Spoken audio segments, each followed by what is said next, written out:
Hi viewers, നമ്മൾ ഇന്ന് ഉണ്ടാക്കാൻ പോകുന്നത് ഓണം സ്പെഷ്യൽ വറുത്തുപ്പേരിയാണ്. ഈ ഓണത്തിന് ഇതുപോലെ ഒന്ന് ഉപ്പേരി ഉണ്ടാക്കി നോക്കൂ, എല്ലാവർക്കും വളരെയധികം ഇഷ്ടപ്പെടും. എങ്ങനെയാണ് ഉപ്പേരി ഉണ്ടാക്കണം നമ്മൾ നോക്കാം. അതിനായി ഞാനിവിടെ കുറച്ച് കായാണ് എടുത്തിരിക്കുന്നത്. നല്ല മൂത്ത നേന്ത്രക്കായ വേണം ഉപ്പേരിക്കായി എടുക്കേണ്ടത്. കായ അരിയുമ്പോൾ നമ്മൾ കുറച്ച് കാര്യങ്ങൾ ശ്രദ്ധിക്കേണ്ടതുണ്ട്.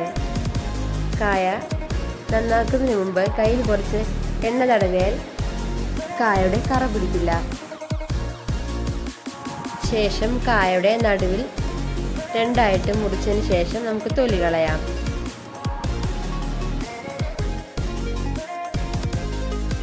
അതിനുശേഷം നമുക്ക് കായ 4 കഷ്ണങ്ങളാക്കി മുറിച്ചിടാം. ശേഷം അതിൻ്റെ കറ പോകുന്നവരെ നമുക്ക് 3-4 തവണ കഴുകിയെടുക്കാം.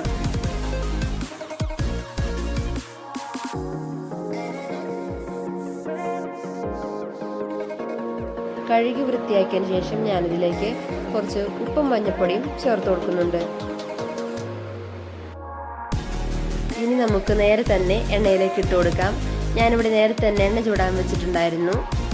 ഹൈ ഫ്ലെയിമിൽ വേണം ഇത് ആദ്യം വറുത്തെടുക്കാൻ. പിന്നെ നമുക്കിത് സിമ്മിലിടാം.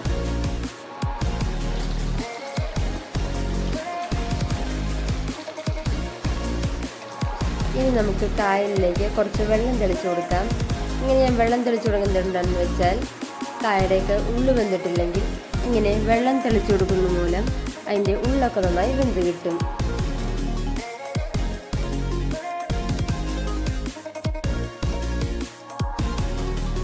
അങ്ങനെ നമ്മുടെ വറുത്തുപ്പേരി ഇവിടെ റെഡിയായി. നമുക്കിനി ഇത് കോരി വയ്ക്കാം. എല്ലാവർക്കും എൻ്റെ വീഡിയോ ഇഷ്ടമായെങ്കിൽ ലൈക്ക് ചെയ്യാനും ഷെയർ ചെയ്യാനും സബ്സ്ക്രൈബ് ചെയ്യാനും മറക്കരുത്.